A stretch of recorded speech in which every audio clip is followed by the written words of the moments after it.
I personally think that porn and the availability of porn is a real detriment to the developing brain, especially to the developing brain. What is pornography doing to the brain?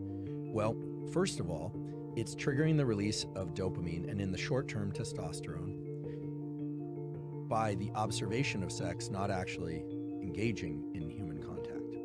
So think about the young brain being significantly more plastic and willing to rewire than the adult brain. And of course it can rewire again, but you think about somebody who engages in a lot of porn watching, right? Watching porn, and that person is getting dopamine and testosterone increases by observing sex and not actually by engaging in human contact, okay? So that's concerning, right?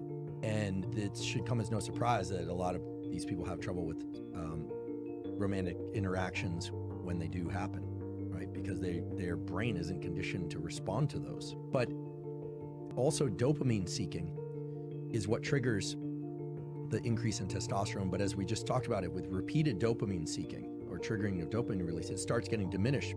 So pretty soon that behavior is not causing the release of testosterone. Now people are just doing it compulsively to try and get some little droplet of dopamine out of their brain. Porn and the availability of porn is a real detriment to the developing brain, especially to the developing brain. Yeah. The way to think about dopamine is that it is a non-infinite yet renewable resource. One of the areas that I have real concern about, just because I hear about it so often, and it wasn't an issue when I was growing up, is a lot of young guys in particular approach me because they're, based on the questions I'm getting, they're watching a lot of really intense pornography. And that has, we know, pornography creates a strong dopamine rush. These are very primitive pathways that in some ways can overwhelm the dopamine system. And then, another thing is happening.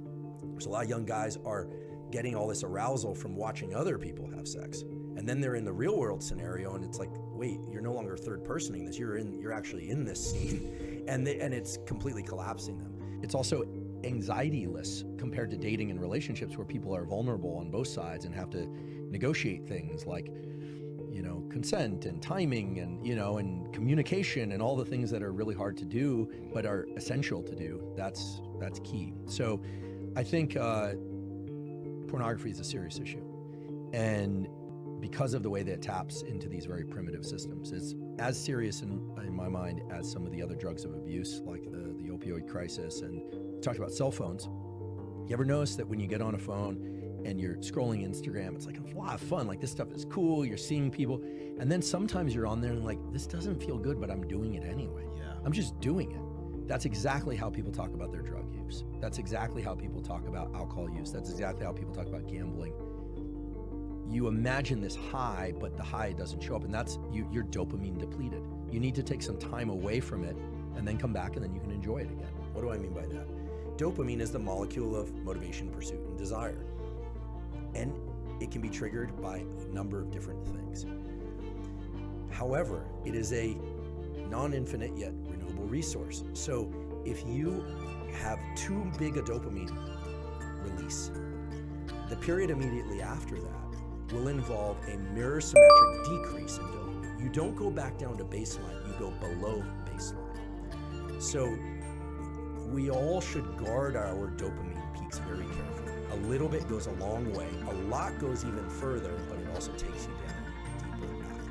This is the basis of addiction. Now, with pornography, it's a slippery slope, right? There's also a whole aspect of pornography, which is that if people are pursuing pornography and they're not pursuing relationships, there is the potential they reach their 20s and 30s and they are truly dysfunctional. So I think that what's healthy in this domain has never really been defined. This is one of the challenges. We know what an eating disorder is, but what's healthy eating, right? Where do you draw the line? I think given this general theme that relationships are healthy, friendships are healthy, romantic relationships are healthy, anything that inhibits the pursuit and functioning of healthy relationships is where you have to start saying, wait a second, is this behavior getting in the way? It should become obvious why things like pornography, not just the accessibility of pornography, but the intensity of pornography can negatively shape real-world romantic and sexual interaction. So again, this just speaks to the fact that dopamine is this universal currency. It establishes value based on not just what you're experiencing in the moment, but what you experienced in the days and minutes before.